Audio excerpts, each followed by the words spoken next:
Yep. That was perfect timing. Exactly as you made a noise and stretched, we went live. I don't know if Google Hangouts caught that, but hello and welcome to Behind the Scenes. This is AV Rant, episode 621 we're up to? My goodness. Yeah, I changed the picture back to the regular picture, not the 600 picture anymore. Okay. We left the 500 picture until we were into the 600s, so I just thought 600 would remain all throughout the 600s. No, I changed it back. I meant to do it after 10 or so, but I don't remember what happened. In any case, yes, this is Behind the Scenes. I'm back to the 2-computer setup, so this Behind the Scenes version. Oh yeah, I didn't even bother to try the screen sharing thing. Whoops, I completely forgot to even. You know what? No pictures on the Behind the Scenes one. That's just the way that's gonna be. Yeah. All right, you've been warned. You're gonna want to look for the completed version. Oh man, I guess I should check. Nah, whatever. Already wasted enough time. So okay, I'll switch over to Thomas and. Hold on, I'm writing an email. You're writing an email. Keep talking. Well, I guess I'll try to set up those pictures then. Why not? There you go. Set the pictures. Why not try to do that? Except Google Hangouts now, like, I don't know what they're doing behind the scenes, but they don't want to show things from just the regular Windows picture viewer anymore. Doesn't work. Fantastic. All right, I'm ready. Oh, now you're ready. All right. Just write a quick email. Just Does this work? Does that work? I don't know. Am I supposed to be looking? No. Oh. I'm asking myself. Oh. Hey. Yeah, there you go. Is that a thingy? That's a thing. Is that something? That's a thing. All right. Probably not going to show any of those, but whatever. We'll find them eventually. Was that George Lucas? Nope. That's the Chris McQuarrie. No, whatever. Okay, there you go. Right, I think you're up. Let's see what time we are at so that I can figure this. 2:30 by the time we start. Welcome to another edition of AV Rant. I'm Tom Andry, and I'm here with Rob H. This is AV Rant. It's your home theater and AV questions answered. We're rapidly approaching Christmas. There will be no Christmas show that week because Christmas Eve is Monday and Christmas Day is Tuesday, so we're not recording that week.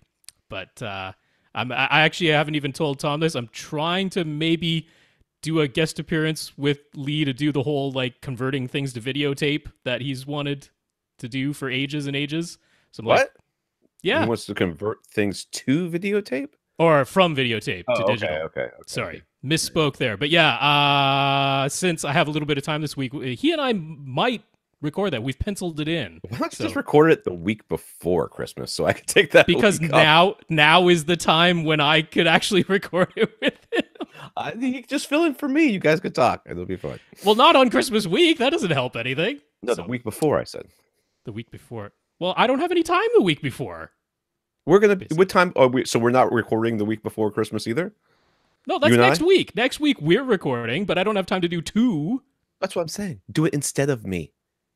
But then we wouldn't have a show in the can for Christmas week, which is the whole point of doing a second show this week. Okay. You see how that goes? I don't know. You need to multiply by 2 to go across 2 weeks. People are going to be listening on Christmas week. They're going to be so busy being disappointed by what their family got them. I could be. Friday. You never know. It's Friday after Christmas. People are probably still off work. They're going to want to listen to something. Maybe they have 2 hours. While they're waiting in line for 2 hours to return their crappy gifts. Yeah. Now that I've said that, probably will all fall through and there won't be a show that week. But whatever. You never know. I asked for one thing for Christmas. I know. One thing. I want a garlic press. Okay. That should be doable. I have bought every garlic press at every store in the area, all the Targets, all the Walmarts, all that stuff, and I have hated them all. And I finally got so mad at the last one that I threw it away. Like in the middle of using it, I was like, "I hate you!" Threw it away. Gonna have to go to a proper kitchen supply store. I don't know. I'm so particular about my kitchen. I'm like as particular about my kitchen stuff as I am about my AV gear. So no wonder you like Bob's Burgers. I haven't finished. I stopped watching that a long time ago. Really? But I like it. It's good. Yeah, I just stopped. I guess. There was a TV show I wanted to talk about. I can't remember what it is. Oh, I watched the new Blade Runner movie finally last night. 2 hours and 43 minutes. Jeez. Oh, the 2049. God. Ryan Gosling was a perfect choice for that. He already acts like a robot. It's for some reason, I pictured Blade in my head, and I was like, "There's a new Blade movie," and I was like, "Wait, he said Blade Runner. That's significantly different. That's not vampires." No, not vampire. All right, this is AV Rant Podcast that answers your home theater and AV questions. Get your questions answered. All you have to do is ask by emailing us a question at avrant.com. Go to www.avrant.com. Leave us a comment there if you can. If you can't, let us know. No. Better yet, just go to facebook.com and /AVRant podcast. I can't remember. Facebook.com/AVRant podcast. That's how you look at Facebook. Hit us up there. We respond very quickly. Though question at AVRant is still the best way. Question at avrant.com. Email is the best. YouTube.com/AVRant. And if you want to contact Rob directly, it's Rob at avrant.com. His Twitter is at First Reflect. Are you still posting about So You Think You Can Dance? Not so much. I mean, the season's been over since the summer, so is it done? Not much to say. Did they kill that show yet? Is it dead? Haven't heard if it's coming back for a 15th season if it gets renewed again. So I don't know. These things are so cheap to produce that they're like, oh, we only got 15 viewers. Well, I don't know because it's the music rights, which is the reason it's never come out on disc. You can never purchase that show because they can never secure the music rights. It's too expensive. Yeah. All right, so his Twitter is at First Reflect. I'm Tom at avrant.com. The reason I asked about that is because many people flock to Rob to ask questions and then quickly flee from Rob once So You Think You Can Dance starts because he starts posting about it nonstop, like some sort of weirdo. All I want to talk about right now is She-Ra, but I'm holding off. I have not. Is that is that Netflix? It's Netflix, yeah. I'll check. And honestly, if you're watching through the first 7 episodes, you're going to be like, really? But it's episode 8 onwards. That's when it gets really good. So, like I say, you can basically do 1, 6, 8, and then go. And that's not too much. Oh. All right. I just finished My Hero Academia. If you're into anime, that's a good one. That's pretty decent. The 3 seasons that I have available to me. But I guess I just want to contrast the clearly child-focused one with the more adult-focused one. All right, let's get to our listeners of the week. To become a listener of the week, you support the podcast in some way. One of the ways you can do that is going to www.avrant.com and clicking the Buy Us a Cup of Coffee link and give us in the PayPal donations. And we want to thank Robert G for doing that this week. Those monies will go into our coffers to help pay for our hosting fees and other things. So thank you, Robert. Yeah, Robert, thank you so much for supporting us financially over at PayPal, and that's great. I think he actually goes by Bob G. I'm thinking I'm recalling that correctly from emails. Whatever. Okay, well, I'm sorry, Robert, Bob, whatever. Sorry. We also want to thank our 76 patrons over at patreon.com. Patreon is a service where you sign up and to support your content creators monthly. So they will take a monthly pull from your account and give some of it to us. So minimum is $1 and the maximum is infinity. So we're still waiting for that infinity. Definitely. Bill Gates, you're out there. Well, we appreciate our 76 patrons over at patreon.com/AVRant Podcast. Bill Gates listened to this podcast? God, why not? Why the heck not? Oh, man. He's semi-retired at this point, isn't he? What do you mean that the audio screwed up on the Xbox? Yeah. We can get some stuff done around Bill here. Gates' top priority. I'm certain he sits awake at night thinking about Xbox One audio issues. Well, I'm saying he would listen to the podcast as the first thing you would hear. We talk about that every week. I also want to thank our other listeners of the week. These people support the podcast in other non-financial ways. So I want to thank Jason Gregg, who's in talks with me about sending his PS3 to my parents to hold in reserve for when my autistic brother's PS3 breaks down. And I have to say, I just got an email from... You and your emails. Why is the podcast when it's time to check emails? Greg. Thanks to Jason, by the way. Greg. So there's Jason Gregg, and there's Greg somebody else, right? Who has also offered to send me a PS3. Oh, so there you go. Back of them, and believe it or not, I mean, it sounds like it would get used. Yeah, it would. This is 100%. I mean, if you're not going to use your PS3, send them to me. My parents will thank you forever because my brother is. Just getting him to transition from the PS2 to the PS3 was like a year of torture. So, yes, I will take all of your PS3s that you are not using, and we will just stack them at my parents' house. In fact, my PS3 is probably going to end up there someday too. So Tom's going to end up battling Samaritan. There you go. A person of interest. Yes, I remember. Yes. I remember they had all the PS3s lined up. All the PS3s. Yeah. We also want to thank Boschko, who asked us a while back if we thought that SVS NSD series subwoofers would come back this year for another Black Friday sale. We said we didn't know, kind of doubted that there was any more stock, but of course, happily, they did come back. He bought 2 PB12 NSDs and told SVS it was entirely because of AV Rant. There you go. So thank you. That does help us out. Maybe he doesn't even need them. Just like James from last week.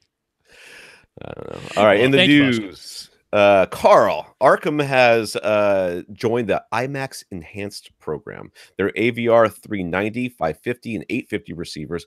Why the 390? Why isn't it the 350? I don't know. They're all other 50s. Maybe that one's actually newer, for all we know. I don't know. Stupid. Along with their I'm sorry, here we go. 850. Oh, this is an 860 pre-pro. So the 860, that kind of makes sense. Okay, it's a pre-pro. Yeah. All support IMAX Enhanced now. All 4 of these models can process 7.1.4 signals and include direct live. Suggested prices go from $2,500 up to $6,000. Yuppers. They do have a slightly odd thing. So, I mean, they have a full set of 7.1.4 pre-outs, so that's always fine. You can use any of these as a full-on pre-pro. On the pre-pro. But on the AV receiver models, for whatever reason, Arcam doesn't let you like assign the amplifiers, the built-in, because they have 7 built-in amplifiers, not 9 or 11. So you might be thinking, oh, okay, I'll power my front 3, right? And then, my front 3 and my surrounds or something externally, and then let the internal amps power my surround backs and 4 overheads or something. Nope, can't reassign it that way. It's like the 7 amps that are built in are locked to the front 3 surrounds and surround backs. If you're going to do the 4 overheads, those must be powered externally. And that's so if you want to power the front 3, you have to, and you want the full 7.1.4, you have to get a 7 channel amplifier, because you'd have to do 4 overheads and the front 3. Yeah. So and then you would have 3 wasted amplifiers in your Arkham. Kind of. That's it's just something to be aware of. Well thought out. But, we've also often recommended LG OLED TVs, and we've praised their active HDR dynamic tone mapping that ignores HDR metadata and just analyzes the image frame by frame inside the TV itself. The fact that I can say that entire sentence and have it kind of make sense with one breath, having read it for the exact first time just now. Yeah. Any voiceover work you guys got out there? Just let me know. I can do it. But the 2018 models that used the Alpha 9 processor, so the C8 on up, had an odd issue where there was a visible lag when the scene quickly cut from an overall dim image to an overall bright image, or vice versa, making it look as though the whole light level was pumping up and down. Another full sentence. LG said they were working on a fix, and thankfully new firmware arrived relatively quickly and fixes the issue. So that's good. So it was broken and they fixed it. Yeah. So we don't always talk about every firmware update, but this was kind of a significant one, especially since we've been recommending C8 OLEDs recently. Right. And if this was the issue where people are like, I'm not sure because I've heard about this light pumping issue, it's like, they fixed it. So carry on. Okay, Oppo announced. Oops, I hit the camera. Oppo announced that they're now an HDR 10 Plus licensee. Wait, they don't make stuff anymore. I know. They don't. But they announced stopped it nonetheless. So they're working on adding HDR 10 Plus support to their Ultra HD Blu-ray players via firmware update. Too bad you can't buy their Ultra HD Blu-ray players anymore. But if you could get one, you could upgrade it to HDR 10 Plus. Well, I'm sure they made the announcement because strange. People have been continuing to bother the Oppo reps. They're like, when are we getting HDR 10 Plus? There's 2 whole discs that use it now. How can you, Oppo, who doesn't even make players anymore, not support it? So like, all right, I guess we'll try to support it. All right, Tom Cruise and Chris McQuarrie took a break during filming Top Gun Maverick. Really? Top Gun Maverick? That is the name. To make a PSA about turning off video interpolation, aka motion smoothing. Yeah, I heard about this. That's what they called it. It made the rounds. It must be commented on. I mean, you know what? I'm completely in agreement with the message. There's no way to not feel a little bit strange about watching them, at least for me, because it's like, this is a strange way to deliver this information. Yeah. But hey, you know what? If it reaches people who it never would have reached otherwise, then all the people who don't listen to this podcast, I'm all for it. I mean, it's like a minute and a half long, so it's not gonna eat up your day. But it's just like, it's Tom Cruise, Chris McQuarrie standing beside it. They're like, I'd like to take a moment of your day to tell you about motion smoothing. And it's like, I'm not sure I ever expected to see it delivered quite in that style, but this is your brain. This is your brain on motion interpolation. Yeah, pretty much. Man, that commercial 100% did not have that PSA, the brain on drugs one, did not work. 100%. I remember when that one came out, and I was like, let's say I was in the room with people who were who maybe the message was intended for, and when they saw him crack that egg with one hand, they were like, "That is the awesomest dude ever." Oh, jeez. This is what they took away from it, yes. That's what they took away. They're like, that guy is so cool, man. I could watch this over and over again. All right, Infinite Gary heard our under $500 turntable recommendations and wanted to suggest his favorite, which is a Music Hall MMF 1.5 that goes for $400. So there's another one. Yes, and it is shockingly similar to the Fluence that was already mentioned, including using the same Audio-Technica cartridge and needle, looking almost identical, although I will say the Music Hall does have the ability to play 75s.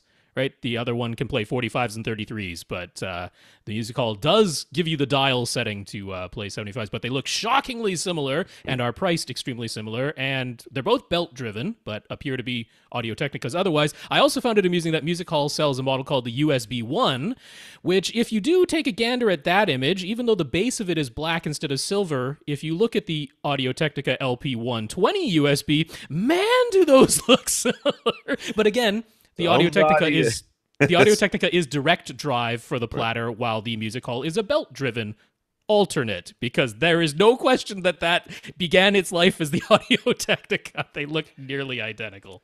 There's nothing. I mean, you may hear us say this and say, "Oh, well, you think, this is somehow a bad thing." It's not really. This is very, very commonly done. Like if you buy an Integra, you're buying an Onkyo. I mean, if you buy a, of course, the Marantz and the Denons have a lot of similarities, but there are changes that are made. So clearly, the drive system is different. Oh yeah, I mean that's an obvious change there. But who knows what other changes they made as well? Could be.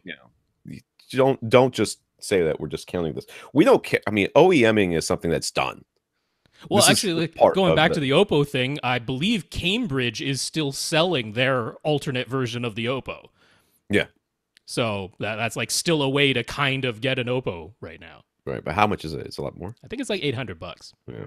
All right, let's get into the questions. The Ping Pong Theater Ed has something to ask. He said, a while back, Ed wrote us about his 2-channel setup. He has a pair of Boston acoustic speakers and several different 2-channel amps, a mono-price tube amp, SMSL DAC amp combo thingy, and an Onkyo and an old Onkyo and a vintage Nyko 5010. I don't know what that is, but I guess it's an amp. He wanted to be able to select which amplifier was powering the speakers without having to physically plug and unplug the speaker wires every time. So we suggest just trying the mono-price speaker selector that has 1 input and 4 outputs, but wiring things in reverse so that 1 pair of speakers is connected to the input and the 4 different amplifiers connected to the outputs. We suggested that? I mentioned that it might be a way to have things physically connected, but I'm almost certain, I can't say with 100% certainty that I said, but I'm almost certain that I warned that you really want to make sure all the amplifiers are completely powered off, because these things are all internally connected. I'm pretty darn sure I gave that warning, but yeah, I'm not going to swear my life on it, but I'm pretty sure I did. Yeah, I have, since, back when I was working for Audioholics, testing amplifiers, multiple amplifiers with one set of speakers is always a challenge, because they can, even with their powered off, it can be problematic. Yeah, you need a physical piece of metal moving between things, so that one is completely disconnected and the other one is now connected. Yeah. So I mean, I've even asked, like, okay, well, because I was working with Gene, I'm like, what if I take 2 receivers, plug them, they have 2 sets of binding posts, but they're, you keep the little bridge intact, and you plug, the top one into one amplifier, the bottom one into another amplifier, and then you physically turn off the 2 things. He's like, no, man.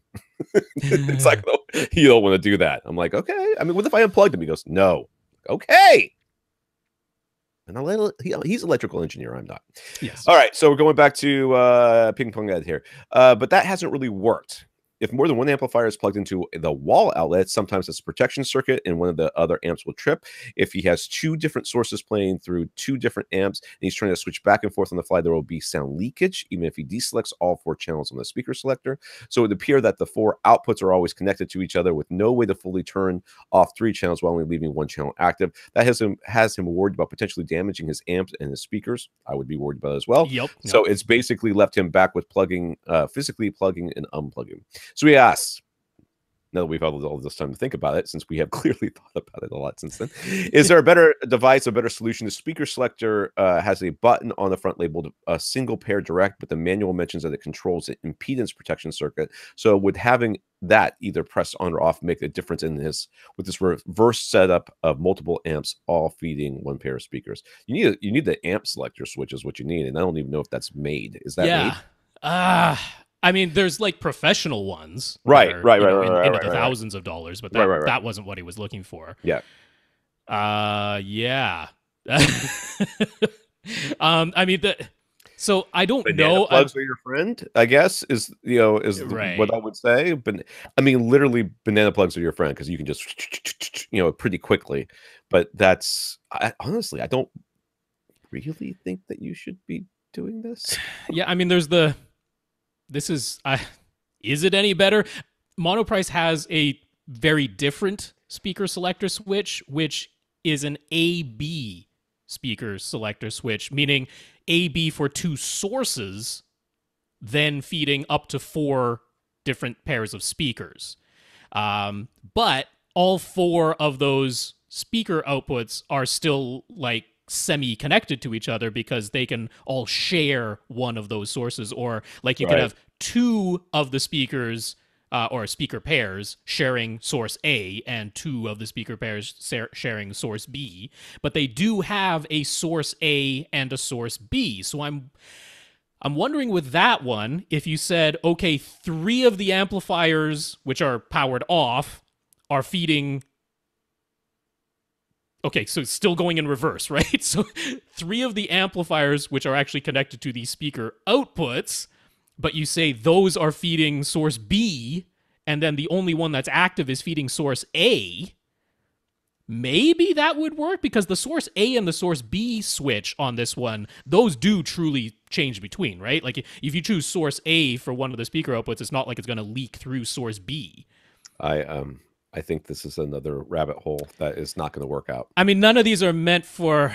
Well, it isn't meant for amplifier because there's a speaker wire input from 2 different source outputs, then feeding 4 different pairs of speakers. That's the way it's intended to be used. Right. And again, where I'm potentially thinking you wire that in reverse, you'd have to be very careful and make sure that 3 of them are always going to source B while only 1 of them goes to source A. But I mean, it's $60. It's not crazy expensive. I'll be honest with you. The solution to this quote unquote problem is to either do enough research yourself to figure out how to build one that's a physical switch, or to like call your local college, junior college, regular college, high school, that has an electrical. I mean, this is program. like we're actually talking about a mechanical switch, would be ideal because we want a piece of metal that moves between different contacts, so it is completely out of contact with everything other than the one amplifier that you want to. Yes, connect. And it's grounded from everything else. There's no leakage. There's no anything. Yeah. So. I mean, that should exist, shouldn't it? It should, but nobody. It's like this. It's like, oh, you should be able to build this, this one specific thing for this one specific use case, which is what he's talking about. And everybody else is like, why would I build that? No one's going to buy it. Well, it's kind of like something I've been wondering that I've never been able to find, which is like, let's say you have a Super Audio CD player, one of the older ones that only has 5.1 analog outputs. Right. And you want to connect it to a receiver that doesn't have 5.1 analog inputs, so you want an HDMI input. And it's like, it shouldn't be that complicated to take a 5.1 analog signal, convert that into 5.1 PCM, and then send that through an HDMI connection. That's not that complicated a signal process, but nobody makes such a device. No one makes such a device because the device itself would be expensive enough that if you wanted it, you would just buy the receiver that could do it anyways. Yeah. So this is what I'm saying is that you can describe what you want. And I think that what you need to do is just, go talk to somebody who's an electrical engineer and say, can you build this for me? And how much would it cost? Because all these other things that you're doing, you're going to damage your equipment, man. Right. You're going to. Yeah, because he's not talking about distributing the amplifier to multiple speakers, which is exactly what these devices are meant to do, is distribute one amplifier to multiple pairs of speakers. I mean, he's talking about a very simple thing, which is I want one amp at a time, but all of them easily switched between one pair of speakers. That is a mechanical switch that you're looking for. Right. He says in another setup, he has an ELAC Unify speakers connected to his home theater receiver. He'd like to be able to feed the ELAC speakers from a different amplifier sometimes. Is there any way to do that? Now, that one, it seems like the AB switch is exactly for that, right? I mean, Monoprice has a 2-in, 4-out, and they have a 2-in, 2-out, but it's AB selector, so it's two sources. Right. Which is what he has. He has the speaker wire outputs from his receiver and the speaker wire outputs from a second amplifier. I have to look at this device that you're recommending here so I can see what you're talking about. And then he just wants to switch which source is feeding, in his case, his one pair of speakers, but that's fine. You say that one pair of speakers is now connected to source A, or that one pair of speakers is connected to source B. That the Monoprice AB selector switch should be exactly for that purpose. So if you just have the two sources, then the 2-in, 2-out would work. That's all you need, because he's only talking about one pair of speakers in either case. So that's only $40. The other one is two sources and up to 4 speaker pairs. Yeah, that one should work for that purpose. I'm just looking at it. Yep. I mean, it's meant exactly for that. 2 different sources. Potentially feeding 2 or 4 different pairs of speakers. I think so. I think that's good. I'd have to look at that, but I'll take your word for it. Yeah. All right. Because it looks to me like it's meant to be connected to 2 different pairs of speakers, but okay. Let's go to DJ on Twitter. DJ is using an Oppo 203 to play an Ultra HD Blu-rays on a 1080p projector because he wants the Atmos or DTX audio that's often found only on the 4K disc. You and me both, DJ. Yeah, it works just in the same boat. It works just fine, he says, but he was wondering if converting the 4K HDR and wide color down to his 1080p displays any sort of advantage or maybe even a disadvantage. Any thoughts? Well, the thoughts are that sometimes it looks weird. Yeah, there you go. Tom can tell you firsthand because he's doing exactly that. I'm doing exactly that. Like at the very beginning of Infinity War, which is because I have watched the first half to third of that movie about 17 times and I fall asleep because I usually start at 11 p.m. on a Friday night after everybody goes home. And, well done. Loki's hair looks weird. Okay. The dinosaurs in Jurassic Park with the 4K remix look super fake. Like they look so real in the DVD and the Blu-ray, but they look super fake in the 4K. So that's the disadvantage. But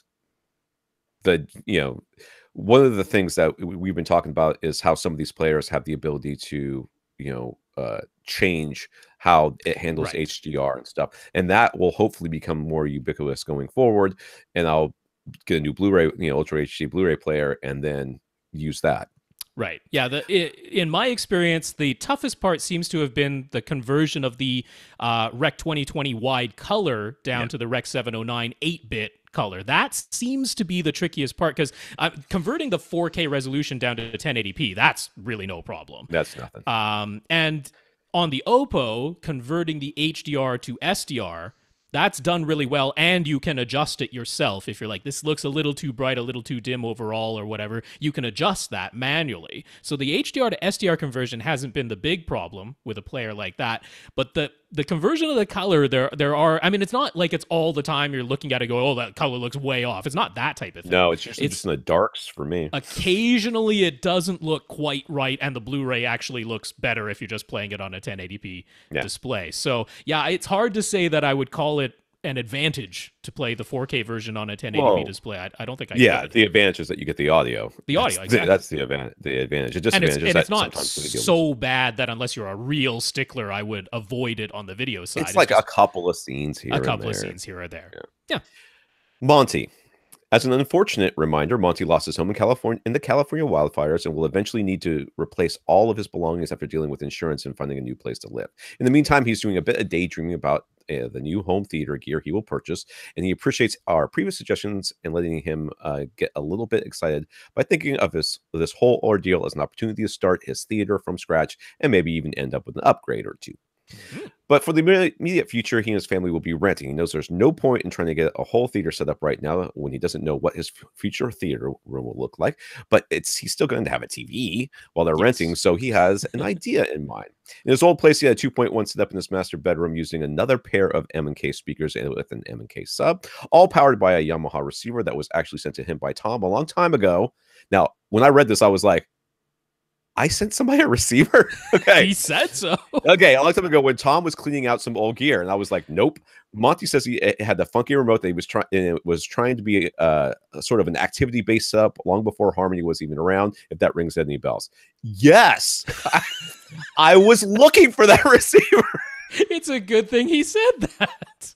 I was like 2 years ago, I was like trying to get a receiver for my parents. I'm like, where the heck did that thing go?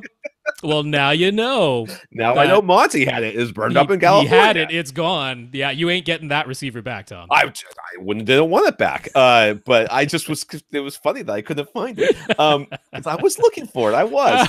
That's hilarious. That little receiver was kind of cute, and that wasn't before Harmony was out. That's not the case. It was before Harmony came out with like the hub system and everything. The hub system, the super cool interface. All right. Okay. So he also had the Panasonic plasma TV in that master bedroom set up. So Monty was thinking that they could maybe replace that 2.1 setup quite soon, and so while they're in rental and rather in the rental place, and it would be their main setup for watching TV and whatnot right now. Then it could go to his master bedroom again once his house has been rebuilt in a few years. Does this sound like a reasonable idea? I think it sounds super reasonable. I actually really like this idea. Now, I mean, I don't know what your budget's going to be for a house or that sort of stuff, or how much you can anticipate the size of your master bedroom to be. Although, I mean, if it's being rebuilt, can't you kind of dictate?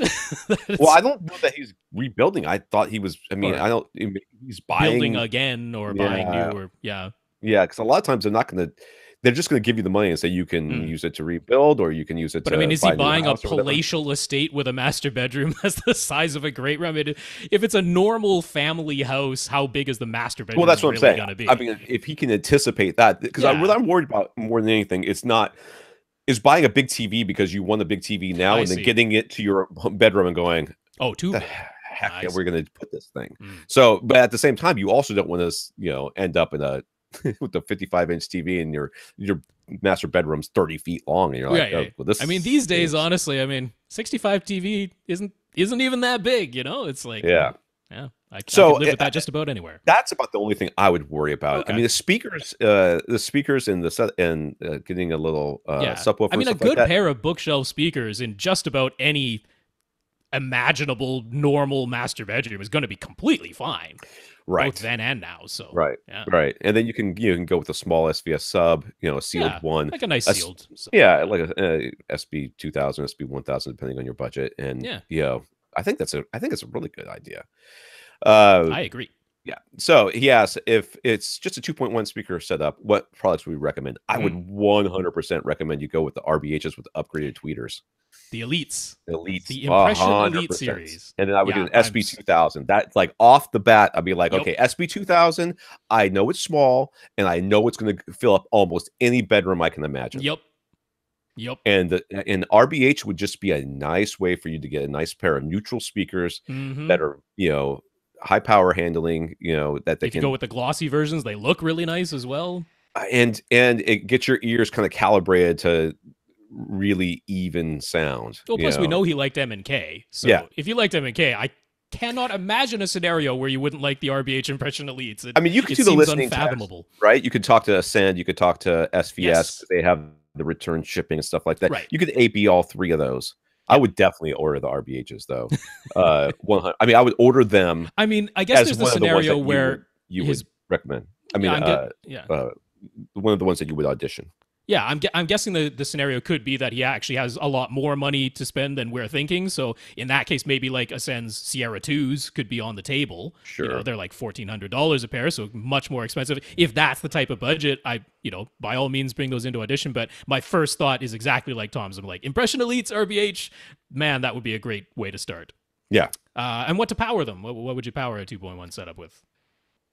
Well, I mean, a lot of times people are going to say, well, get an integrated amp, but you would really want, good bass management and everything else. Yeah. So, I And you still mean, want HDMI switching. This is a TV setup. right. I mean, I imagine, I don't know. It depends on what TV he goes with too. I mean, if he's going to use all the all the apps that are in the TV because they do the stuff, and basically use the TV to do the switching. The source, yeah, because you are only outputting a 2-channel signal, so that which you're is not every worried TV about can do. Yeah. Atmos coming out of it or something. If you're not going to plug in, a Ultra HD Blu-ray player or something like that in there, if you're never going to watch movies, you're only going to stream, maybe all you need is a small receiver or basic receiver and a source and your TV. I mean, so in any I of course like Odyssey, but I think in this situation it's not as important to get the XT32 with. Oh yeah, I wouldn't worry about XT32. I would like both multi-Q XT. Yeah. My thought was one of those Marantz Slimlines. I could go with that. That's a good space saver. Yeah, the form factor in a bedroom, it looks nice. It's not going to be like overpowering visually. Yeah, you can probably and actually hide it away somewhere. Around this. It's probably a little bit wider, but about the same size as the receiver you were using in your bedroom setup. So could be. Because that other thing was about that size. Oh, the Yamaha. Yeah, you had a Yamaha before, yeah. So I like a Marantz Slimline there because it gives you all the features. I mean, if you ever wanted to connect external power, it's got pre-outs for the front, left, right even. So it's got all this stuff. And the price isn't crazy on those Marantz Slimlines, especially from Accessories for Less. Yeah, I would definitely get it from Accessories for Less. Yeah. He says we replace the plasma with an OLED these days, right? LG or Sony? Well, I mean, LG is the way we've been going, and OLED is the replacement for plasmas. Oh yeah. I mean, so the Master Series, the A9F, I mean, I could totally get behind anyone buying one of those, but the price. I mean, the price versus the LG. The main reason is I really like that dynamic tone mapping. I think that's a key feature to have. Of which one? The Sony? So if you want it on the Sony, only the Master Series has the dynamic tone mapping. Oh, right. The active HDR. The lower model numbers, the A8F and the A1E, those don't have dynamic tone mapping. Only the A9F and the Sony series does. So, I mean, if you got one of those, I'm like, cool, that's a fantastic OLED TV. It's just the price doesn't make sense to me. I'd go with an LG. And we know they fixed that little weird dimming issue it had, so that's all good. So he asks, any other audio video related thoughts given that he'll be renting for a few years? Yeah, dude, send us a picture of your room and we'll tell you what we think. Yeah, I mean, I don't think he's even settled yet. So yeah, exactly. So at this point, no. I wouldn't worry about anything else. I'd worry about stands, I guess. And I mean, the only thing is headphones. If he doesn't have any, it might make sense to get a nice pair of headphones. Sure. Because that'll last and you'll get plenty of use out of that. Yeah. I guess that's about it. Yeah. All right, Infinite Gary. Audioholics gave an overview of the Paradigm Defiance. Dude, I know. I looked at the word. I looked at the word and I went, I don't know how to pronounce that. I'm like, yes, you do. It is Defiance. Nope, that's not it. I was like, I kept running through all the permeations of my Defiance series of like the news. I see so many newscasters now saying subsequently. I'm like, what? How did that become a thing that people say? People say that on purpose? Yes. I see it all the time from newscasters. Is that English? Is that like UK based or something? No. I've never heard that. The word is subsequently. It's always been subsequently.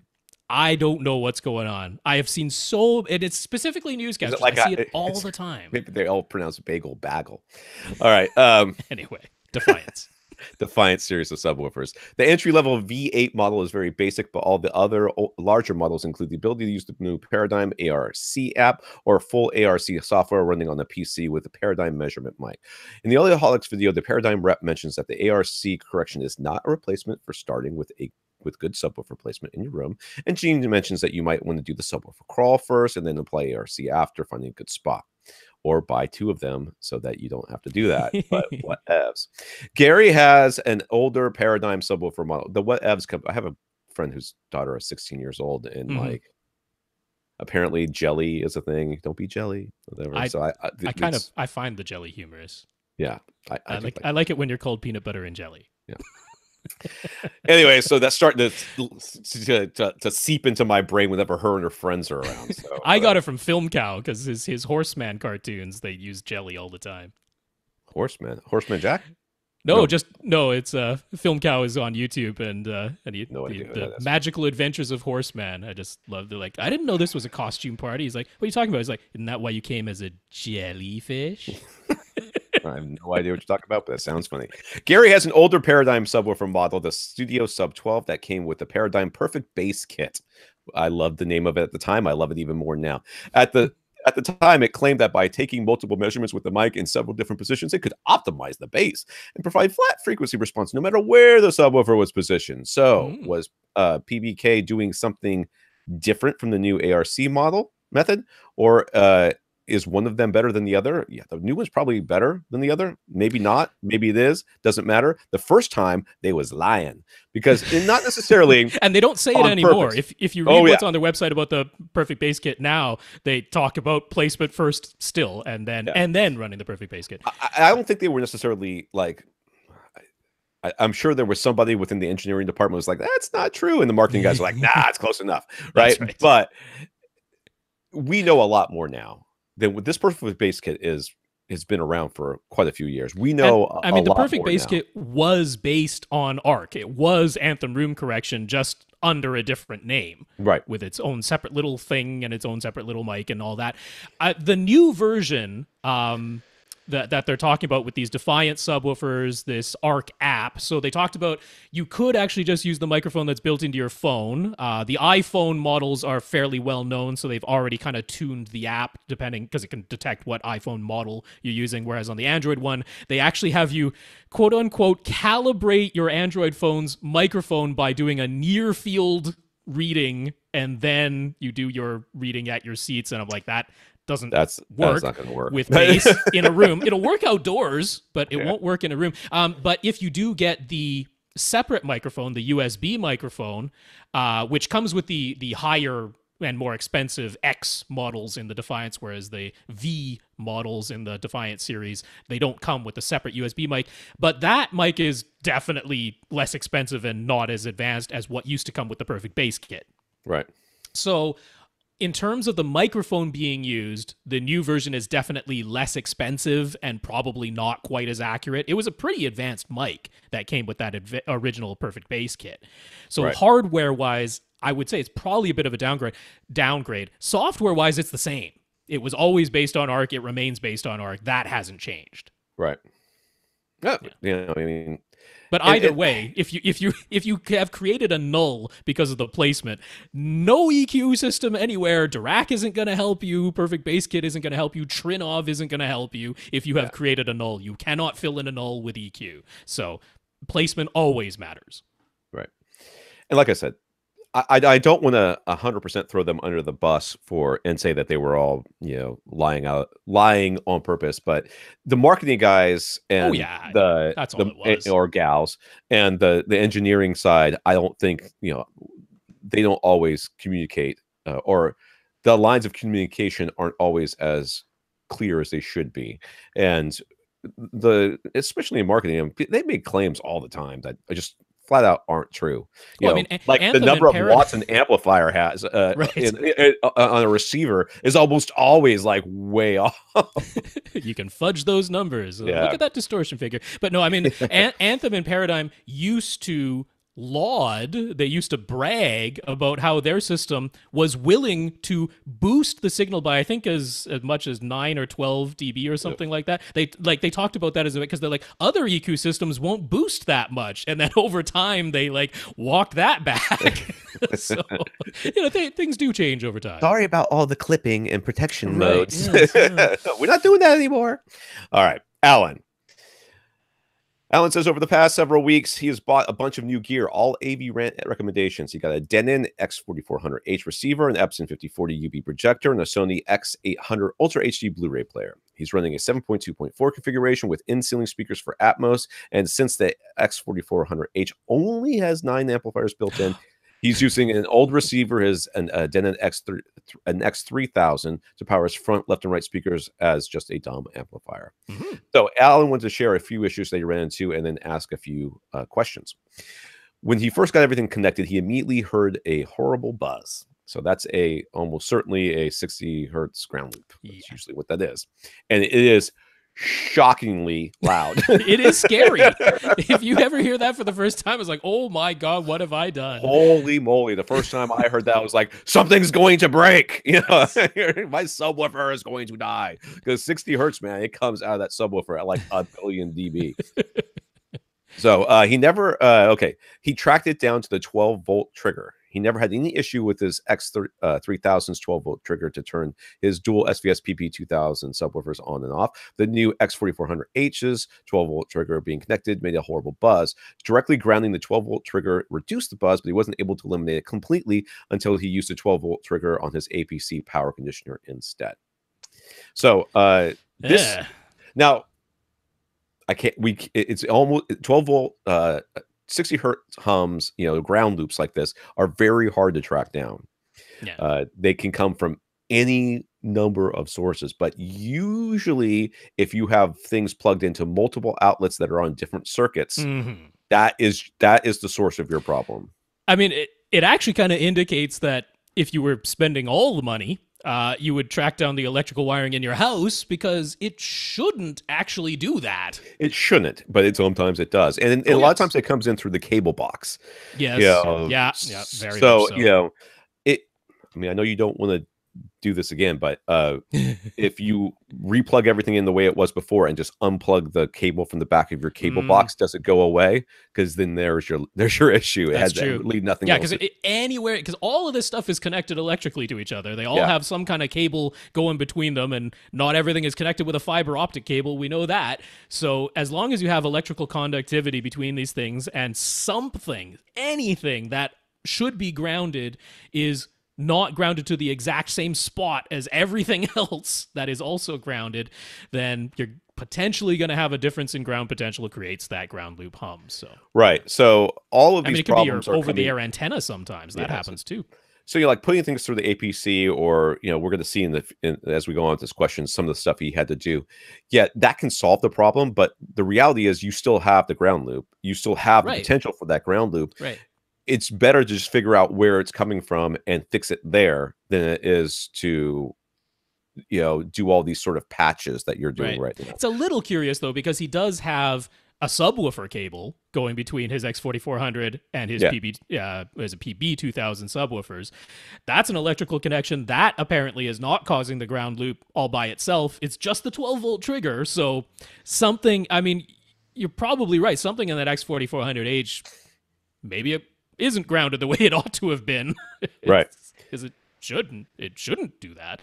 Yeah. So next he had temporarily connected a second HDMI cable between his old X3000 and a second input on his Epson projector so they could see the X3000 menus. Having that second HDMI cable created a buzz. Yes. With it unplugged, there was no buzzing. Third, the X3000 and the X4400 share the same IR remote controls. Since he doesn't want to anything changed on the X3000, he covered his IR sensors and hardwired the IR signal from his Harmony hub just to turn the X3000 on and off. But with that wire plugged in, the X3000 would emit a beep every time a button was pressed on his Harmony remote. What a feature. This is what we need. So he resorted to using his APC's master and slave outlets so that his X3000's outlets powers on and off whenever his X4400H is powered on and off. Finally, he's mad at himself because during the process of troubleshooting all these buzzing and beeping issues, he plugged and unplugged some cables while his X4400 was powered on. That's a no, by the way. It is. They even warn you in the manual not to do that. They do. At one point, the tip of a trigger cable touched the exposed part of one of his speaker binding posts. Big spark, and the X4400 went into protection mode. So now he's wrapped the end of his banana plugs with electrical tapes. Why are the exposed end of banana plugs metal and conductive? Because it looks nice. And I agree. Maybe they should be. But that's one of the reasons I like Sewell's strike or deadbolt banana plugs, because the barrel that is exposed is not electrically conductive. They put some plastic over it, which is not expensive or difficult to do, and that's one of the reasons I like those. Why isn't it just the way that it is? But yes, you're not supposed to have anything touching anything back there when it's powered on. You're not supposed to plug or plug anything in. And honestly, dude, you should be thankful that you're doing this now and you didn't do it 10 years ago, because 10 years ago you lost an amplifier channel, guaranteed, if you didn't fry your entire amplifier when you made this connection that you just made. So I basically when before I started working for Audioholics, I did the exact same thing. I was, Oh yeah, I've done it too. I lost a channel. I lost a channel on my receiver doing that. So I mean, who among us probably hasn't? I mean, when sometimes you're trying to set things up, you're trying to move a little more quickly. You're like, do I really need to power cycle yet again? Yeah, you do. You do. So is there a simpler way to control his X3000 to just turn it on and off? Maybe a menu setting so that it ignores all IR commands except for on and off. Well, I mean, the way that we would normally suggest that you do this is just because usually with your hubs, you'll get like IR cables. Yeah. I mean, it comes with a mini blaster, which isn't quite what you want, but they optionally sell what they call their precision IR cable. I think it's $25 to get that. That plugs into the same port as where the mini IR blaster would usually go, but now it gives you 4 very teeny tiny little IR things that only go with what you stick. You stick them directly onto the IR sensor, and it only controls that one device. And you can program the Harmony hub because it's got 2 like physical wire plug-ins, and you can tell it only control this device on that specific outlet. Don't control it via anything else. So you have now covered the IR sensor of the X3000. So when the normal IR commands are being blasted out for the X4400, the X3000 is not going to see those. And then when you send the command to turn specifically the X3000 on and off, it is only going to go through that one precision IR. It seems like you should be able to take the little blaster they sell too and just put it right there, and then like he's already doing electrical tape, just cover that with electrical. I guess so. I mean, that thing is $25. We can't see it with our human eyes, but it is also shockingly bright. Yeah, so it is really bright. You got to have some real. I mean, cover it with aluminum foil, honestly, because you need it opaque. So it's easy to tell when Atmos is working. The receiver says so on its front panel, and he can hear sounds from his overhead speakers. But with 4K and HDR, he's only noticing a slight improvement over regular Blu-rays. And since there are so many settings on between the X800 receiver, Denon receiver, and Epson projector, he's wondering if he truly set up everything correctly. Maybe the picture quality difference could be bigger. Is there a way to easily confirm that he's getting the full quality 4K HDR signal coming out of his Epson? Well, I mean, usually on your source is where you'll see on the info button or something like that price, and it tells you what it's sending out. Now, what you're getting from what the receiver's doing and the Epson is doing, I don't know, but the source will usually tell you, hey, you're getting Atmos, you're getting HDR, you're getting this bandwidth or whatever. Yeah. You could actually do that times 3 because all 3 of those devices have their own info buttons. Well, there you go. So the X800, definitely that'll work. That'll tell you what the player is sending out. That's good. On the Denon, you would have to turn on its video processing, but then just leave everything as pass-through. Because otherwise, it won't show you the video information. It'll show the audio information, but it won't show you the video information unless you do turn on its video processing and then just set everything to pass through. But that will confirm, because it very nicely, the Denon will tell you both incoming and outgoing. So that'll say, okay, here's what's coming in from the X800, and here's what I'm, the receiver, sending out. And then the Epson also has an info button, and that'll show you the signal that it is at least receiving. So that'll let you confirm that, and what you're hoping to see would be a YCC signal being sent with 10 or 12-bit, either is okay, coming out of the player, at 422 chroma subsampling. That's the signal that you want to be sending all the way through, and it should say Rec 2020 in there somewhere as well for the color container. So those are all the bits of info you'd be looking for at all 3 stages. Then there's the one thing that actually might be the cause of all of this, which is that the 5040UB can accept an HDR10 signal. It has an HDR10 picture mode. It doesn't automatically switch into HDR10 picture mode when it receives an HDR10 signal. You must manually put it into the HDR picture mode. He probably is already doing that because on a projector, the difference is not gigantic. If you're going to see anything, it's probably the wider color that you'll notice more than the specular highlights. They're not that much brighter on a projector. But yeah, that could be the cause of it. I'll point you to Chris Heinenen's review of the 5040UB over at his website, which is Reference Home Theater, because he goes into some detail about putting the 5040UB into HDR mode.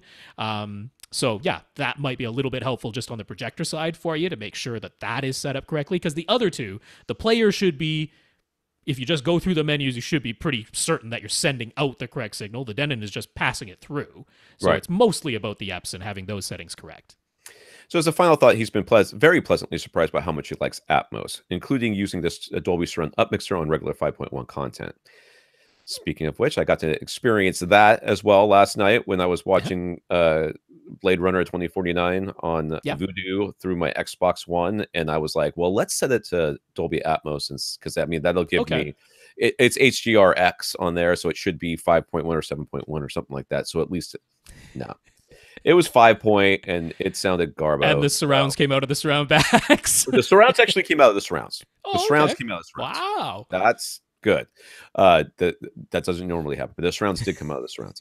Then, but then I put it back in the stereo, and I got full Dolby Atmos. All the speakers, all 11 speakers now. All 11 speakers. Good old stereo signal.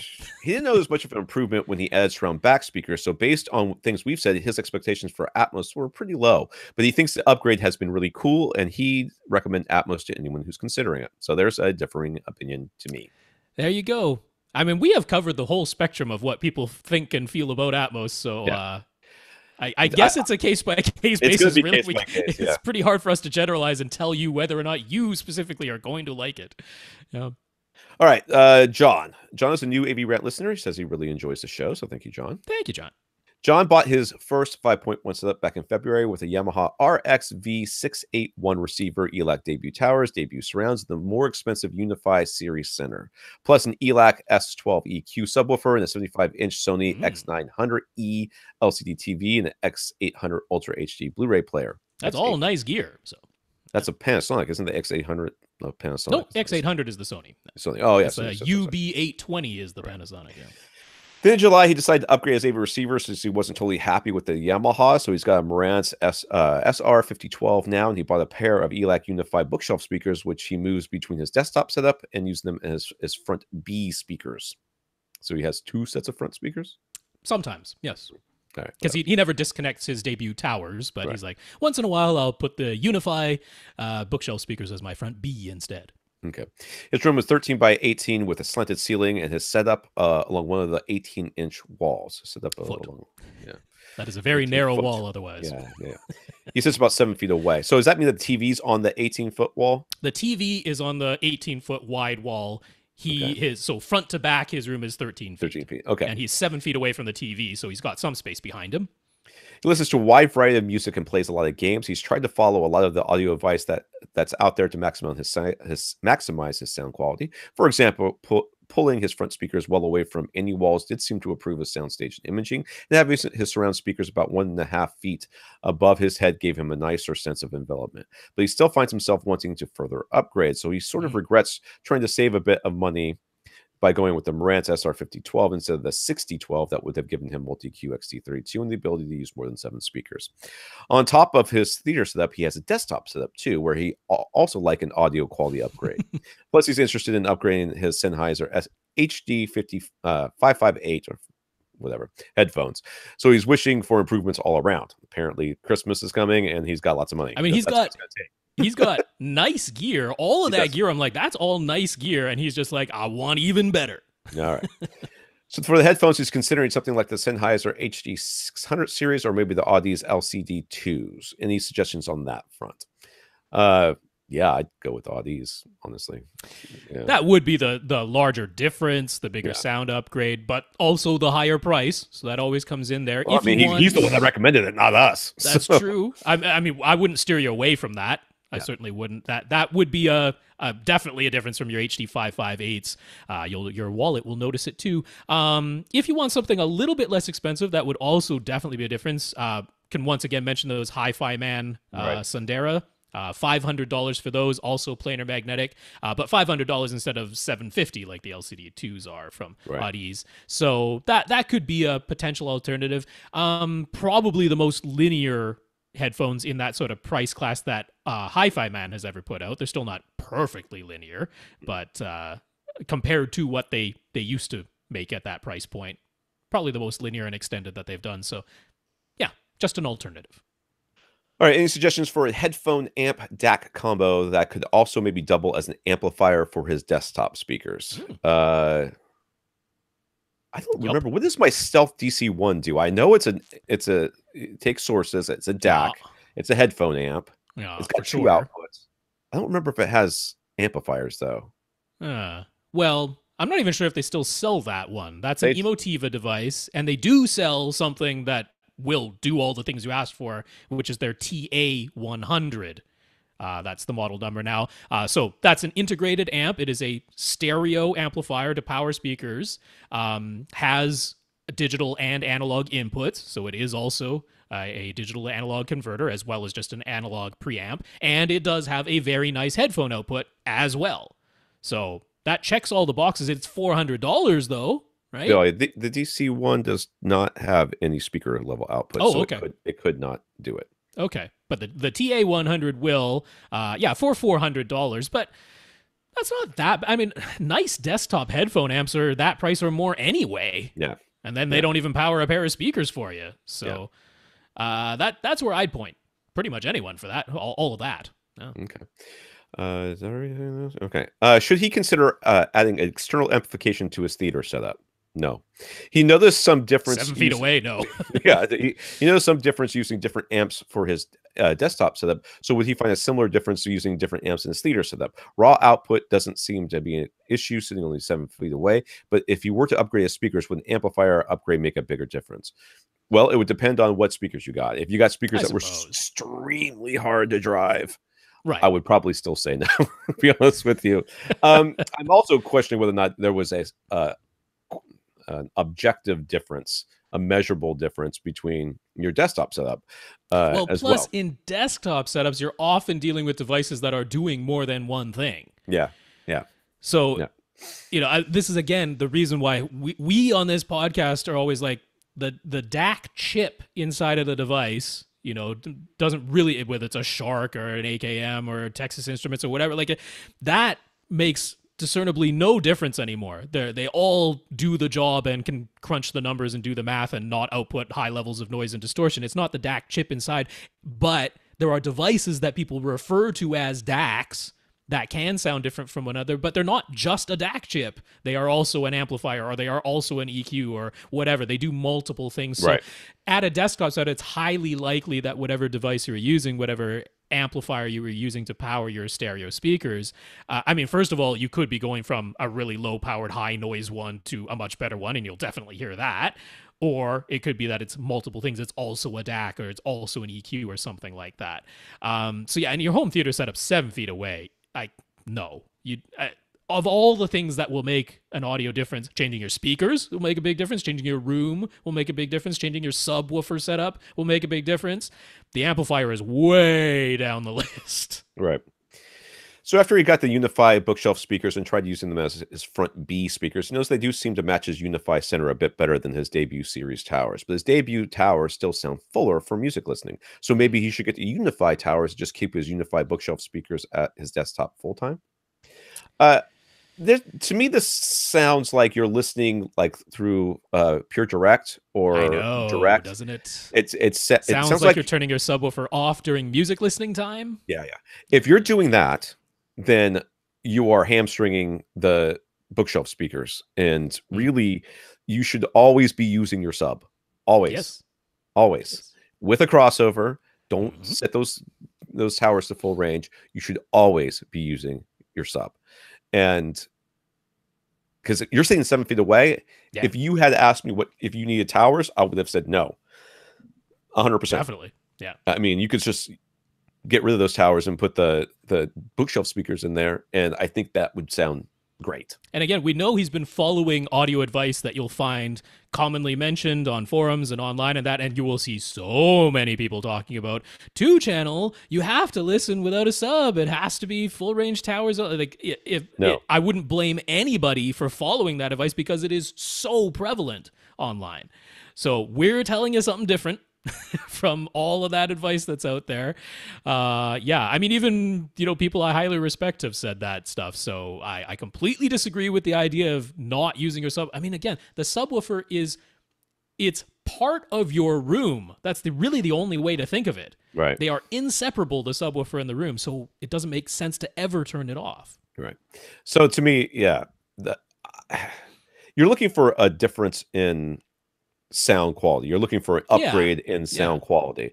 Right now, you're thinking laterally, I think. You know, I mean, yes, your debuts, if you think that your ELAC, the Unify bookshelf speakers sound that they match better with your center, right? Well, then play them with the subwoofer. Yes.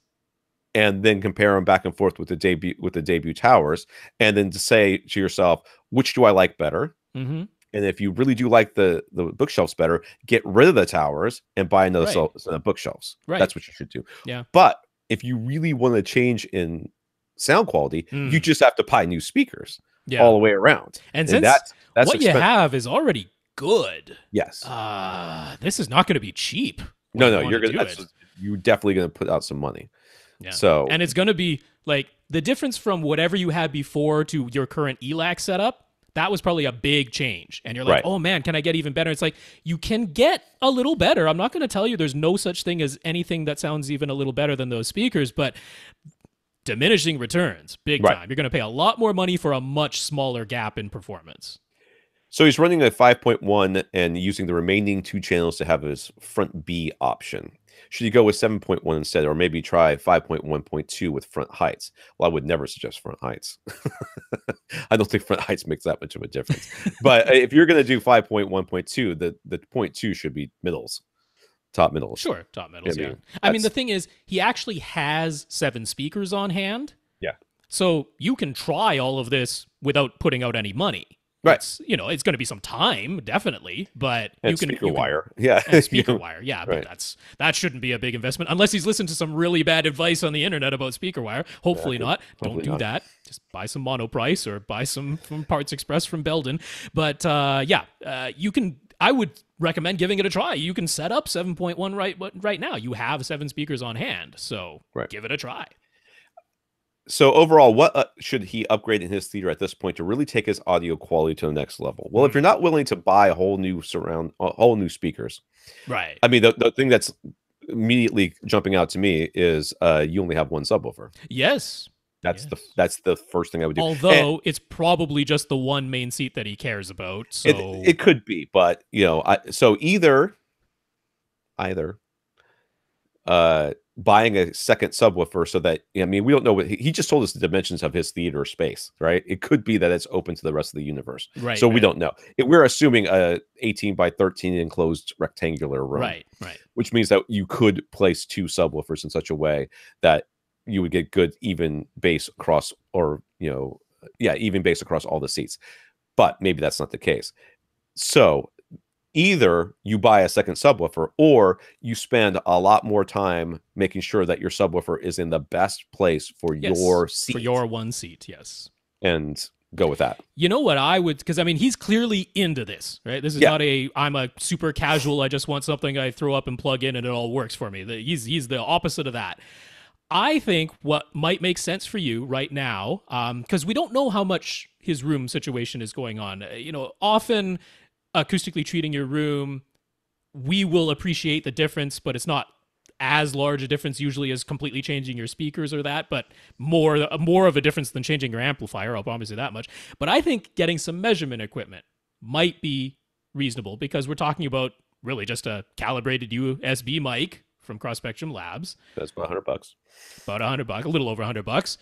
And honestly, just starting with the mic and the free Room EQ Wizard software, just to see what kind of delay times do you have, you know, even decay times that are going on in your room. What does your frequency response look like at your seat? Do you have any big humps or dips in your bass response from your single subwoofer? I mean, if he's handy, he should be looking too at making DIY room treatments.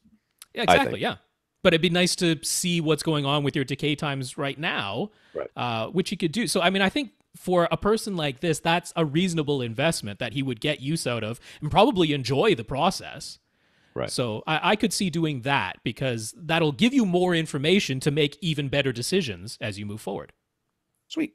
Yeah. Nathan Nathan's parents have a nice setup with a 65-inch LG B7 OLED, a Denon X4300H receiver, and an Oppo 203 Ultra HD Blu-ray player, all controlled with a Harmony Elite remote. Do they listen to the podcast? Because it sounds like Nathan they listen does. to the It sounds like they listen to the podcast. I'm guessing Nathan had something to do with that setup. Yeah. Naturally, Nathan wants to adjust everything to maximize the quality, but calibrating the TV leaves it looking a bit dim during the daytime, and they do watch TV at different times with different lighting, so Nathan thinks it makes sense having a day mode and a night mode. He set them up with a Harmony Elite to make using the system as easy as possible, so he'd like to know, is there a super easy way to let them toggle between a day and night mode? Yes? Kind of. It's got to be. I mean, it's Harmony. You can do anything with it if you try hard enough. Well, sure. I mean, so you don't have a discrete command where it's literally one button press that'll move between two different picture modes. So it's not quite that simple. You can, for sure, because I've done this with my own B7 and my parents' C7, set up a sequence.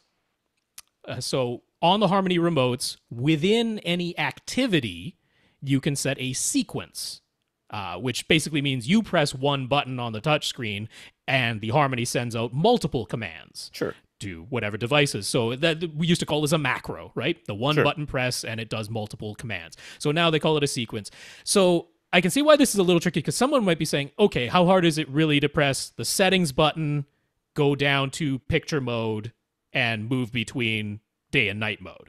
No, I think that, see, to me, I would set up like, day mode, night mode, for each activity that you want to do. That's just it. Yeah. When you hand the remote to your parents, you're like, if you're watching it during the day, press this button. And you want to watch TV, press the TV day, TV night. Right.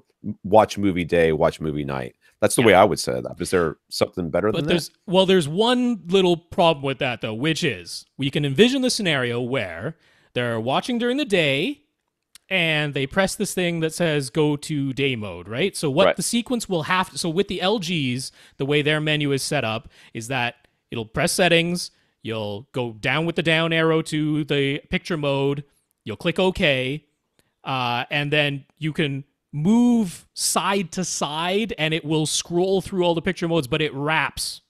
So once you get to the end, it goes back to the beginning. So there's not a discrete command for that. It's not a discrete command. So the problem is, let's say they were already in the night mode and then they pressed go to night mode, which is easy enough to do. You just press the wrong button. Now it's going to move you to the wrong picture mode, right? Because it was already on night mode and you said go to night mode, which moves it the wrong direction. So I mean, you can keep pressing that button to get to where you want to be. But I would basically set up a sequence to say, go from bright to dark, go from dark to bright, and then let them know if it goes to the wrong mode, just keep pressing the button and it'll eventually get you there because it'll just keep moving along the selections. In fact, one thing you might want to do, since Nathan is probably a person willing to do this, is make every other picture mode, other than the two that you want them to use, just completely desaturate the color and turn the brightness and contrast all the way down so that there is no question that it is horribly wrong.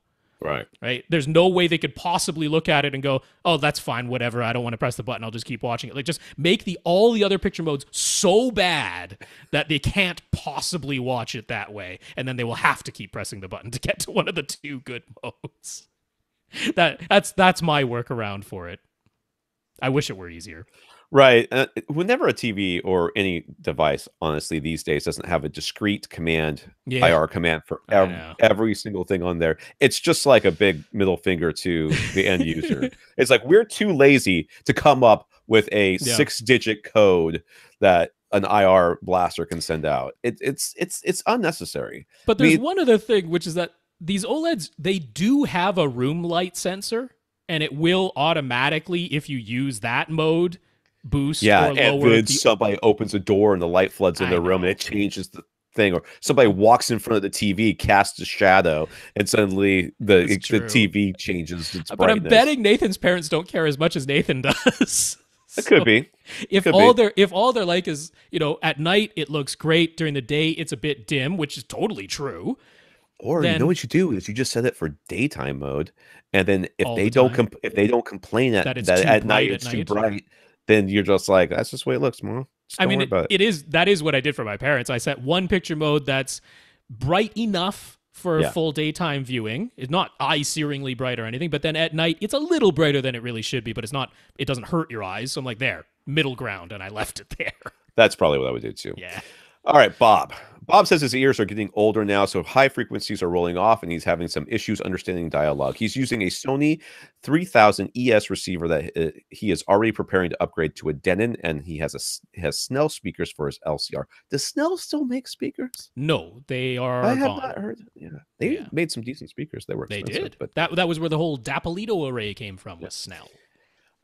He's tried changing a number of things in his room and to try and improve the situation. In his current setup, he's moved his couch 4 feet away from the back wall, and he's positioned his front, left, and right speakers further away from any walls as well. He sits about 8 to 9 feet from the speakers, but the dialogue issues persist. He's got a budget of around $2,000 just for speakers. The receiver upgrade is already in the works. He'd like to know if we think a speaker upgrade would help him out. Music listening is only about 10% of his usage, so this is mostly about TV and movies, and dialogue especially. That said, he prefers extremely accurate response, and he liked towers, but he knows bookshelf speakers would probably fit his budget better. He's only got a 2-point-something system. Is that what I'm gathering from this? No, I believe it's surround sound, but he's just concerned with the front 3 because, of course, that's where your dialogue. I mean, the dialogue predominantly comes from the center. Occasionally, I guess it moves to the front, left, or right, here or there, but. So he's looked at what's available from accessories for less, and he's potentially interested in the Focal Aria series or Canton.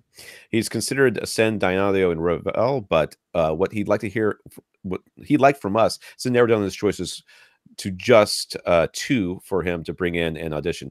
He says he doesn't have time or inclination to bring in 3 or more sets for lots of comparisons. So if we were to boil it down to just 2 sets of LCR speakers, what would we suggest? So I understand what you're saying about your hearing and stuff. Snell speakers are real nice. Those were good. Yes. I'm having a really hard time believing that the speakers are the primary problem here. To me, I would be worried about center channel placement because you talked about all the rest of it. Yep. And I would worry about hard, flat, reflective surfaces behind me. And first reflection points, to be honest, as well. Sure. So I would more rather spend that $2,000 on some room treatments and perhaps dealing with however your center channel is placed. So if you could tell us if it's like recessed inside of a cabinet, or even sitting on top of a TV stand but push back, right? That could be making more difference than anything else. I have a very hard time swallowing whole hog that the speakers are the problem here. Yeah, like if you were like, oh, I'm using home theater in a box and the dialogue isn't very clear, I'd be like, okay, that could be the speakers. Yeah, I've got this little 2-inch driver inside of a full range driver inside of a box, a sound bar, or the speakers that are built into the TV, like any of those things, or a Bose system, right? I spent a lot of money and got a Bose system. Everyone said it was the best, but I can't tell what people are saying. Like, yep, that all makes sense. It's the speakers. But yeah, I have to agree. I mean, given that it's Snell speakers, it's not that it's impossible. Or given age, who knows? Maybe a surround is blown on one of the woofers at this point or something. Like we can't say for certain. Right. I mean, speakers couldn't make a difference, but the mid-range driver, the tweeter in the center could be jacked or something like that. I don't know. We don't could know. Be, but I don't think that a fully functioning Snell speaker should have dialogue intelligibility problems. Agreed. So.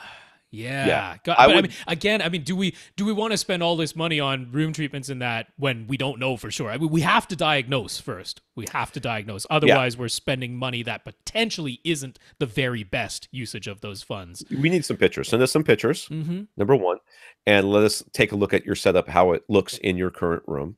Don't worry about cleaning. We don't care. We are going to show the pictures. Us, our theaters. I have a pile of blankets that my wife refuses to take out of this home theater because she's like, today I want the blue one. Today I want this one. Today I want that one. I want all the blankets in here. I'm like, okay. We are so like the contractor whose own house is a mess. Like all we do is talk about theaters. Our own theaters are messes. But I mean, let's say if someone came to me and said, I don't have any speakers and what I care about is extreme accuracy and dialogue clarity, and I've got about $2,000 to spend. Like, I would point that person at the top of their budget to Ascend Sierra 2s, which amazingly are actually on sale right now. Like, I never thought we'd see a sale on those. But you could actually get 3 Sierra 2s from Ascend right now, I think it's about $2,100. So that's around $2,000. I mean, I would point someone to that because if you want extreme accuracy and clarity, pretty hard to beat those speakers for that price point. I could point someone there. RBH is something I would point anybody to, like that Impression Elite series, because again, those speakers are the type where I would go, if you don't like the way this sounds, it's something else. It's not the speakers.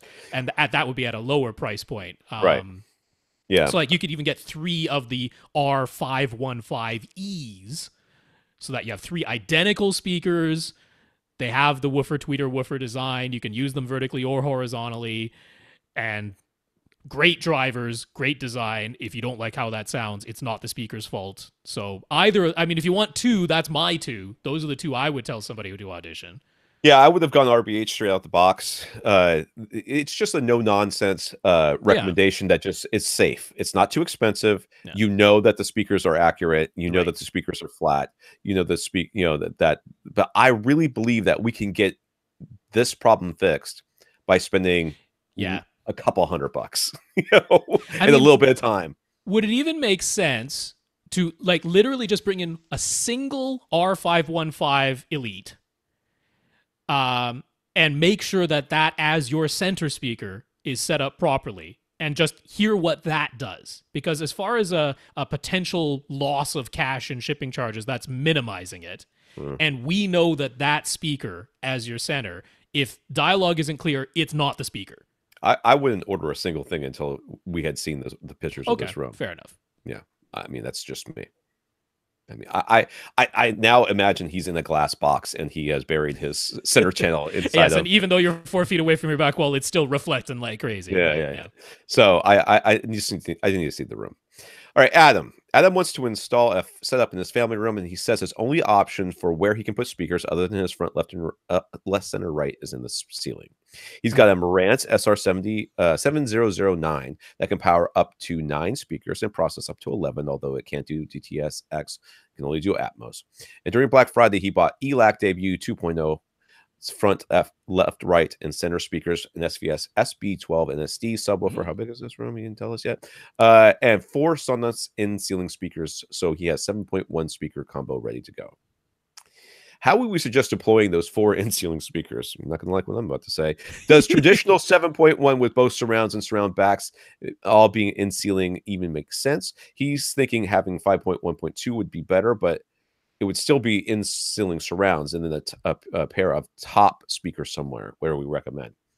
To me, it's very hard to do Atmos when you are putting your surround speakers in the ceiling.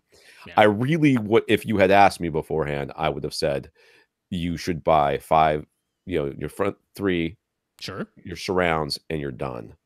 I see.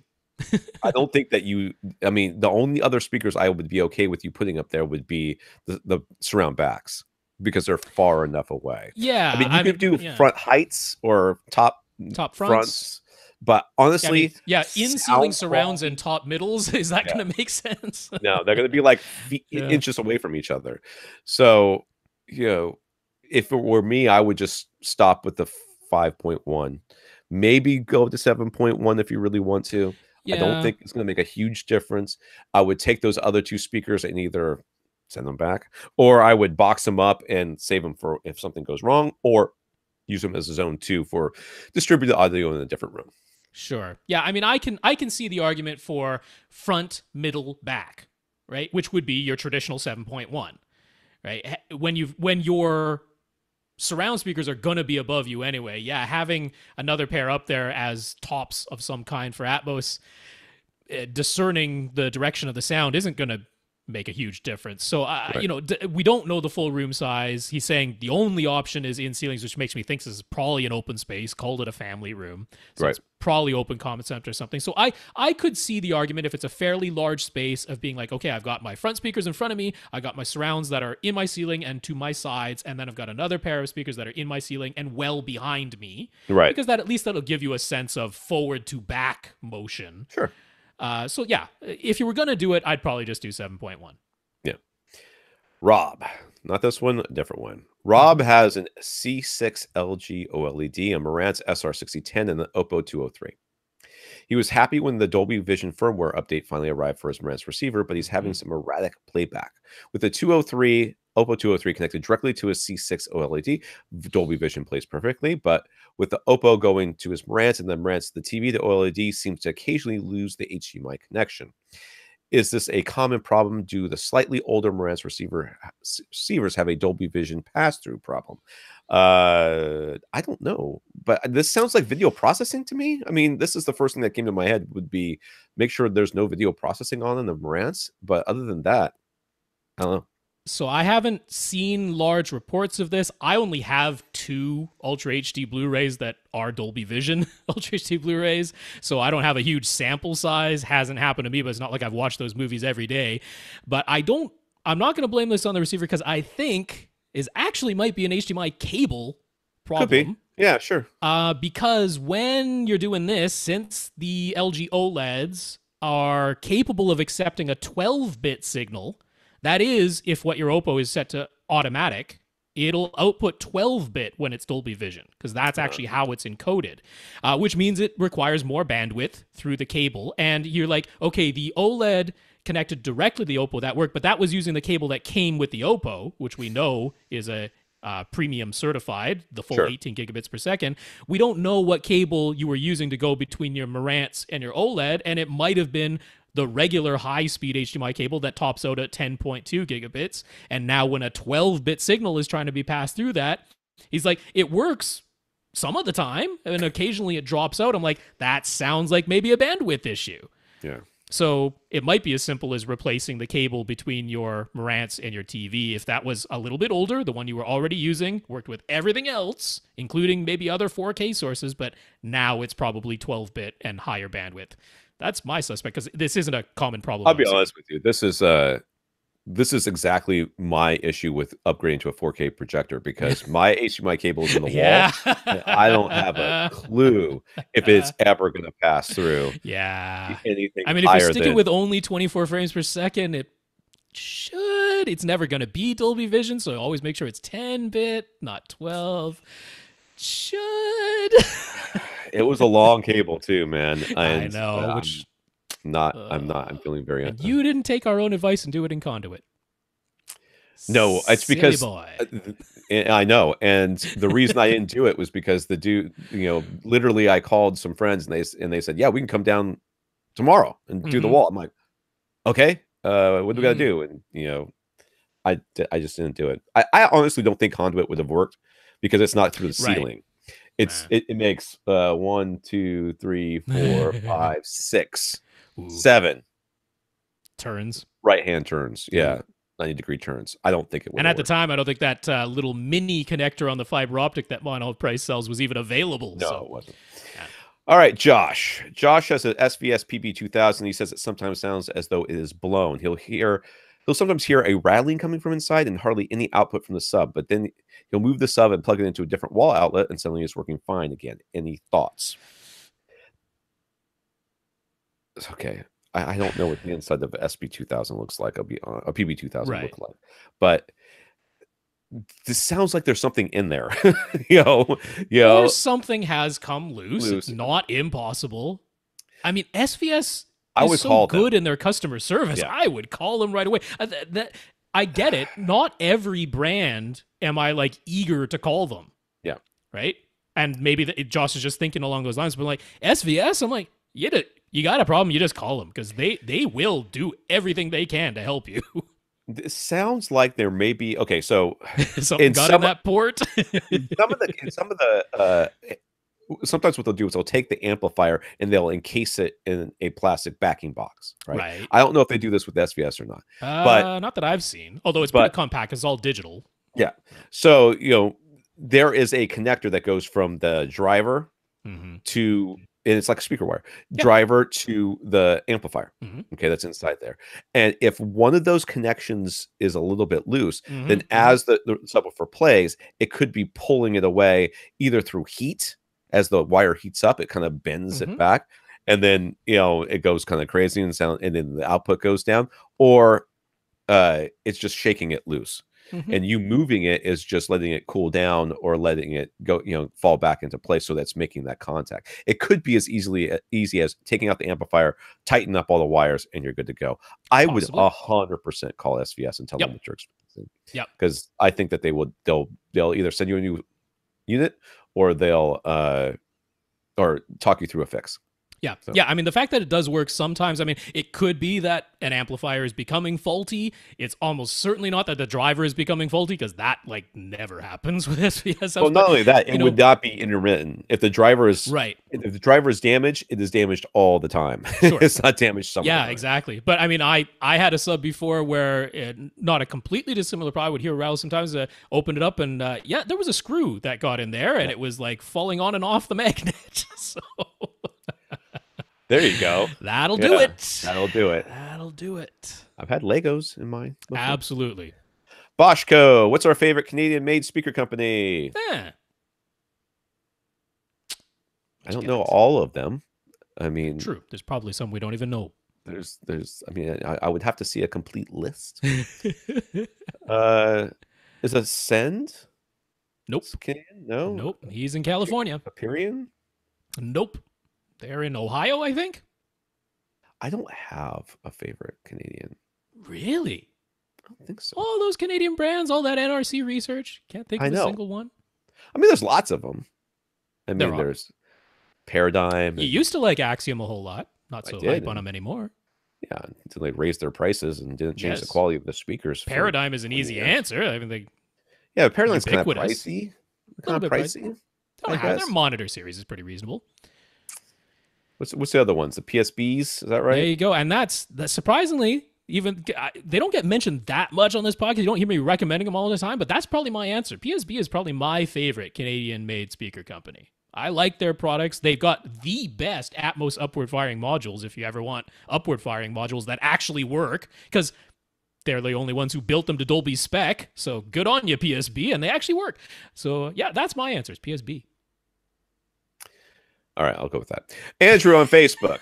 Andrew is making YouTube content, and he says he appreciates that the audio quality in our complete 2-hour videos is clean and sounds good. So we'd like to know, what recording equipment do we use and what software? For the audio? So what are you using for audio? I'm going to look at it here. It's an Audio-Technica AT, what does that say? 2005 USB microphone. It actually can take both an XLR regular connection and a USB connection, which I make use of since I'm using 2 computers to do this silliness, which kind of leads into the software that we're talking about. I just use Audacity to record the audio. He was wondering, how do you get rid of the noise? I'm like, I use their noise reduction tool.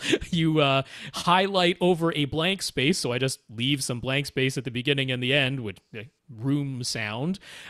Take that as my noise profile and then apply their noise reduction, and it cleans things up darn nicely, even when you hear little fan noise during the summer in my room. So that's the software. Let's see what else. I'm using Manycam, which we're going to try to get away from, but got it working again, so I'm using it this week because I'm already familiar with it, but going to see if something works better than that. And then, YouTube Live, Google Hangouts. That's how we're talking to each other. So that's my gear. So I've got a Audio-Technica AT2020, I think is what this is. I couldn't find the number on it, but it's here someplace. I think it's a 2020. Yeah, yours is a condenser mic, right? Mine is mine's a dynamic microphone. Mine's a condenser. Stage mic. Yeah. I've got this. I've had different pop filters, but I've got a new pop filter that basically. I really need I'm just using a windsock. I really need a proper pop filter, but I got a shock mount for it, which I love. I love the shock mount. It makes it so that I can touch the mic and move it around while I'm talking without those vibrations going into the mic. I have a PreSonus. I'm afraid to touch this thing, but we're going to touch it anyways. A PreSonus Audio Box 44 VSL preamp, which is a USB preamp that connects. A listener sent that to me. It's more than I need. Right. If I were to buy gear right now, what's going on with the stupid cable? Okay, if I were to buy gear right now, I would get a USB mic like you have. Audio Technica, probably the same one, or very similar to what you have. And the recording software I use is Reaper to record, and I still use Audacity to edit. Right. I do not use noise removal on my end because I record in my home theater, so it's pretty dead in here, and there's very little. I turn off the fan, and that's why I'm sometimes very hot and complaining about it constantly. But it's nice and cool today, so I don't have to worry about it. And then on Rob's end, I usually use a compressor through Audacity, and on my end, I'll use a normalizer and a compressor. But it's still all Audacity as far as what software is actually being used. Yeah. So Reaper is just doing the recording right now, and the reason I did that was Audacity was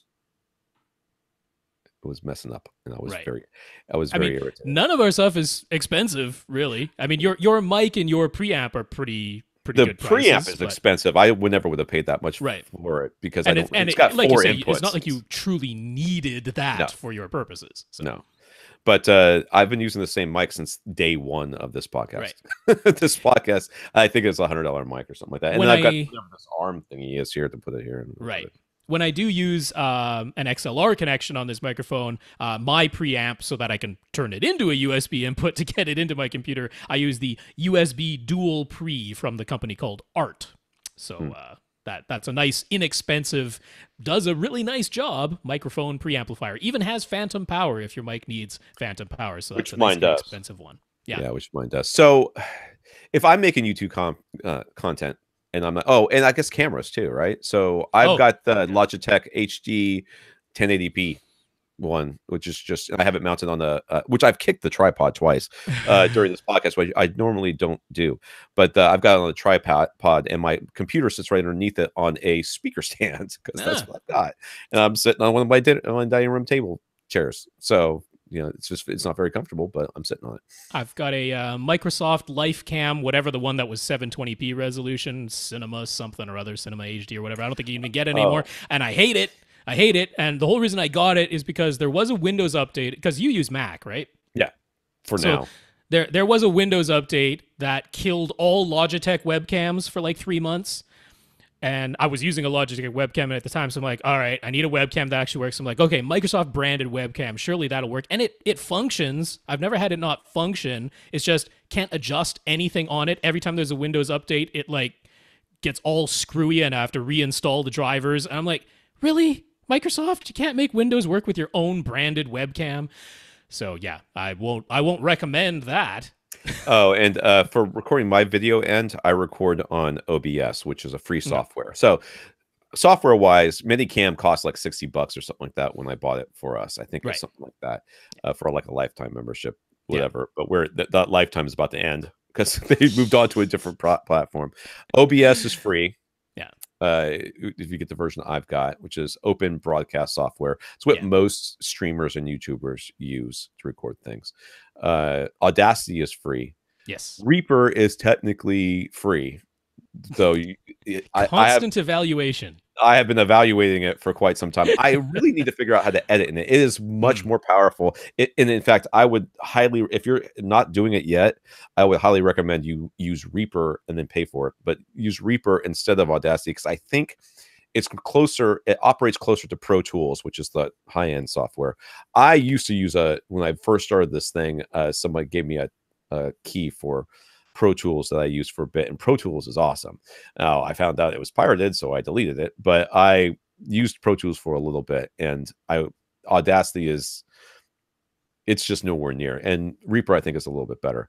It's a lot less resource intensive, which is why I use it to record, because my laptop's kind of old. So I mean, almost 10 years now. Is that right?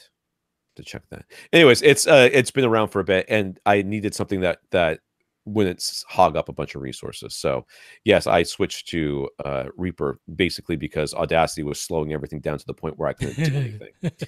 I couldn't even scroll the noise, the question list. I mean, 'cause it was taking everything so long. So, all right, that's it for this week, Rob. What we got? Oh, okay. I thought we had enough time to do this last one, but Is it the last question? it's the last one. But it's long, but it's all placement stuff. So I don't All right, know. hold on a second. Let me scroll back down. I know it looks ridiculously long. It looks like it's a third of the way from the bottom of the page here. It's just placement questions. I think we can nail it. Let's try. All right, let's do it real quick. I'm just getting hungry. Woo. JR says he's a truck driver. Woo! So lots of bass. Yeah, I don't know why I said lots of bass. I kind of envision that if I was a truck driver, that cab that they have in the back. Yep. That would just be like the back box for my subwoofer. It'd be like Marty McFly with the big driver in there, whatever. Okay. I guess if you're owner operator, yeah. If you're an operator, you probably want to sleep back there. JR says he's a truck driver, so he's got about 12 hours a day to listen to podcasts. Hey, you know what you should listen to? It's not going to take you 12 hours, but the podcast somebody turned me on to, Everything is Alive. Have you heard of this? Oh, I've heard of it. I haven't listened to it, but I've heard of it. Yeah. It's clever. It's interesting. And basically what they do is they interview inanimate objects. Yes, yeah. And people, so they have like comedians or actors or whatever who kind of improv being inanimate object. The first one's like the guy's a can of soda. Mm-hmm. There's a light post. There's a bar of soap. So there's only like 5 or 6 episodes, and they're like 20 minutes long. So JR, this is not going to fill up your day, but it's worth listening to. And then my wife listens to Dave Ramsey because she does all the money. Those are the only 2 I know of. He stumbled across ours and really likes our podcast. So yay. And he's quickly burned through the episodes, I guess so, that were in our iTunes feeds. And we've already sold him on getting a SVS PP1000 soon. That should fill up the bass in your cab. His theater room is 11 feet 7 inches wide, 19.5 feet long, and 9 feet high. So similar to my dimensions, except not quite. Mine's shorter than that. He negotiated with his wife and got the couch position 4 feet off the back wall. So that's 15 feet from the front, right? So it's still about a 15-foot. Oh, just keep reading, Tom. So it's still about a 15-foot viewing distance, and the front speakers need to be pushed close to the front wall as well. Okay, so we're seeing some pictures here. If you're watching us on YouTube, you want to see the full thing.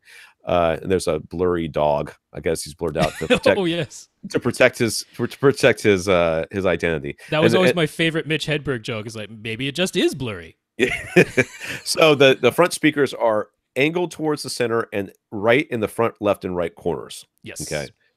Based on what I'm seeing here, and the rear speakers are in the back left and right corners and angled slightly in, just towed in, just like the front speakers are. And then there's couch. Yeah. So he's L-shaped couch. He's been using a 6.1 Onkyo home theater in a box with no HDMI inputs. So it's Christmas. He decided it's time to upgrade. He started with the idea of just upgrading to a modern home theater in a box just to get HDMI switching. He's ready to go. He's about ready to get a Sony package, but then he did some reading and discovered Atmos. Now he's fallen down that rabbit hole, and all of this was before listening to us. Well, thank goodness you found us. And while he was down the rabbit hole, he immediately went over his budget by about double when he found some deals on the Onkyo RZ730 receiver, some Klipsch R2650. God, these numbers. 2650. Mark II in-wall and in-ceiling speakers, and 2 pairs of in-wall speakers. The 2 pairs of in-wall speakers are awaiting installation as a surround and surround back speakers, and the 2 pairs of in-ceiling speakers are awaiting installation as the Atmos overheads.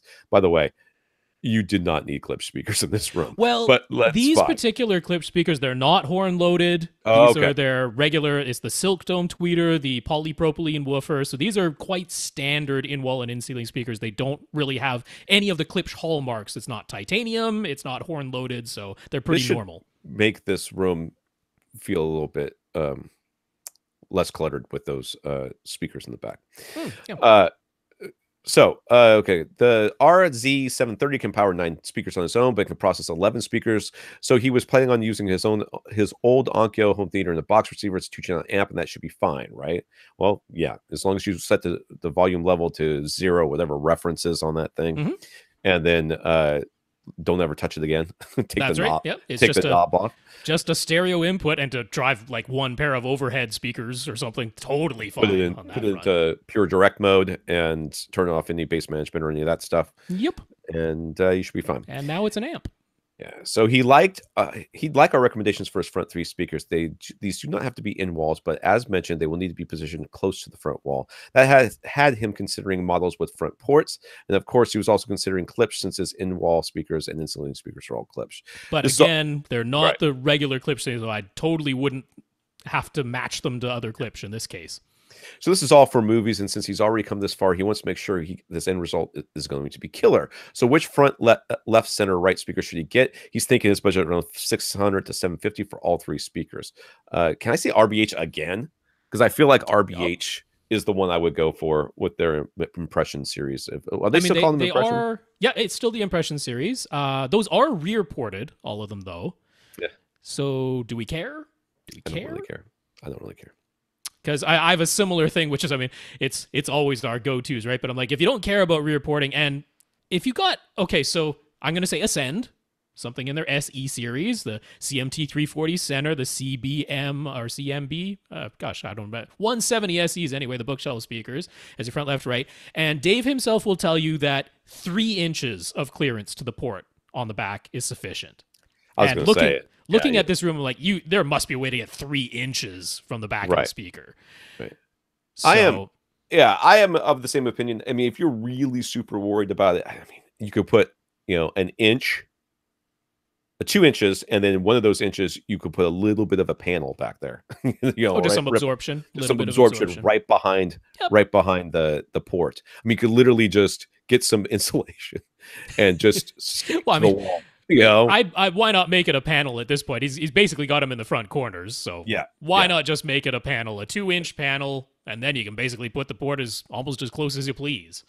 So I'm not gonna limit myself to only front ported or only sealed or something. I mean, I must say one of my immediate thoughts was NHT, but I'd want to go above their Super Series, at which point it goes past this budget really quickly.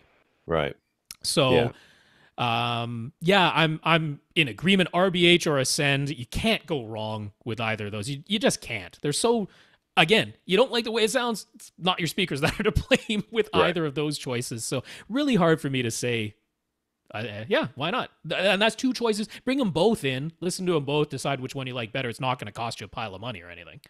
So ideally, the tweeters of your front 3 speakers would be at seated ear level, correct? But for the center speaker, the TV prevents that. So which is better, above the TV or below the TV? I think below, generally speaking, is better, but it's really all about what's between you and the TV. Mm-hmm. So you want to angle your speaker so that the tweeter is shooting at the ear level of the couch. Yeah. I mean, it should be like aiming right at your face. So if your TV is real high, well, then lower is better. If your TV is real low, then higher could be fine. Mm-hmm. But in the end, it's not really going to matter. Your brain is going to automatically shift that dialogue down to where they see the mouths moving. I mean, I will also say this isn't his case, but some people have multiple rows of seats, in which case above the screen often works better for that because you just have a clearer line of sight to all your rows of seats if the center is above the, although, often that's a projection setup, at which point that's too high because, your projector screen, if you put the center above that, it's probably going to be on your ceiling practically. Right. So that's where ideally it would be behind an acoustically transparent screen. But none of this applies to JR. In your setup, 1 row of seats, it's probably going to be more convenient to just put it directly below your television. And you might need to tilt it up a little bit so that's aiming right at your face. So once the center has been placed, should the tweeters of the front, left, and right speakers match the height of the center, or should they still go at seated ear level, even though the center won't match that height? The second one. You're going to put those right where they should be. Your center is the compromised one. Exactly. Yeah. Your center is being, ideally, it would be at seated ear height, and it would be behind an acoustically transparent screen. And it would be the exact same speaker as the other 2. So, that's right. Yeah. And still vertical and everything. So you'd have 3 identical vertical speakers behind an acoustically transparent screen at seated ear height. So the horizontal lowered center speaker that's tilted up at you, that is the one that's being compromised a little. There's no reason to compromise the front, left, right. Their tweeters stay at your seated ear height. So what about the placement height of the surround speaker? So the placement height of surround speakers, depending on who you're listening, Dolby's revisionist history or us. So Dolby's revisionist history says that they have always recommended that you put it directly at ear level, basically directly to your sides. No, they didn't. They've never said They that. definitely did not. They definitely did, but they now say that, and I still think it's a bad idea. I still think it's a bad idea. You want it a little bit behind the couch, just a little bit. Just a little bit, yeah. Yeah, a little bit behind your head, not behind the couch. A little bit behind your head. His couch is really thick, okay, and about a foot or foot and a half up, just so that you have enough so that everybody can kind of see the speaker as they're seated. And he did the email, the wording, I wasn't 100% sure, but it sounded like he was wondering if the surrounds and the surround backs need to be at the same height, like whatever that height is. No. If all four of those must be all at exactly the same height. Nope, they don't all have to be exactly at the same height. And you don't need surround backs. So let's just get off of that one. He's got him though, so yeah. Well, he's got 4 feet behind him. He negotiated for that. That's sufficient. That's the bare minimum I would have for having surround backs. So the manual for the Klipsch in-wall speakers he bought recommends leaving 3 feet between the sidewall and the speaker. And of course, Dolby's Atmos placement guidelines now have the surround and surround backs right at ear height, while showing the surround backs being the same distance apart as the front, left, and right speakers. Okay, that last one is true. JR thinks our advice of having a clear line of sight to every seat makes more sense. But what is the best compromise here? His front, left, and right speakers are basically in his front corners, since his room isn't very wide. So should his surround back speakers be higher and closer together than what Dolby shows in their placement guide? In your situation, I would say yes. And that's because you've skewed your front speakers out very wide because of they're not actually very wide. They're just wide considering the width of the room, but the room is narrow. So, yeah.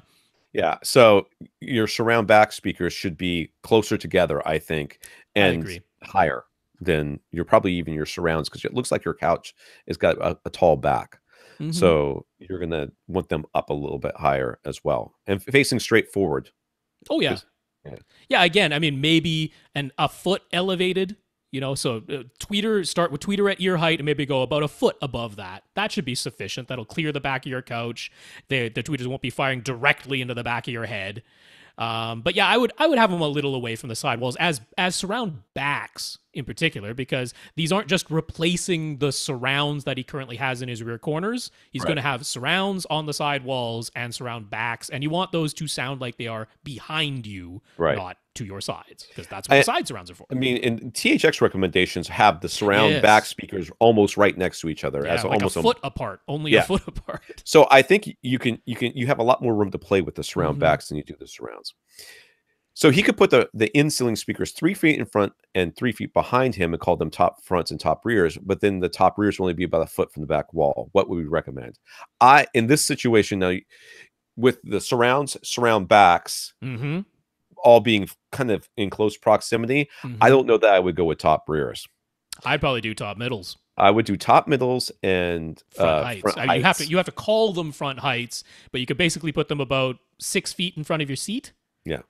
And then the top middles would be basically directly above your seat, which you'll notice that a little bit more. It makes that Atmos effect that much cooler. You're going to cheat those in a little bit from the side. Which is his very last question, actually. And finally, how far from the sidewall should the Atmos ceiling speakers be? Again, Dolby says to have them the same width apart as the front, left, and right. But if you did that, they'd be very close to the side walls where to put them. I would put them in at least a foot and a half in. I guess his seats do basically go wall to wall, right? Yeah. So normally we'd have them like just to the outside of your seats, but that really isn't an option in this setup. Right. So yeah, like right over the top of the person who's sitting in each corner. I guess is kind of how I would do it. Kind of, yeah. Yeah. Again, you want that sound to be like, oh yeah, that's coming from above me. So I'd cheat them in a foot and a half from the sidewall. That seems like a good compromise. Yeah. Yeah. Okay. There you go. And directly above and about 6 feet in front of you on the ceiling. Call it front heights. It'll work totally fine. That's it for this week's AV Rant podcast. And we've cleared out our questions. That's good. We are caught up. So let's thank our listeners of the week, Robert, for going to www.avrant.com and leaving us a cup of coffee link, clicking on the cup of coffee link and leaving us a PayPal donation, and to our 76 patrons over at patreon.com.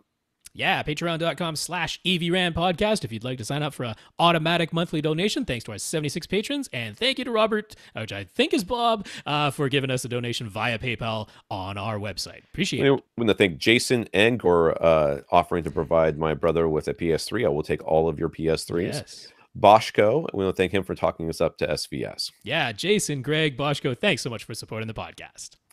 For AV Rant, I'm Tom Andry.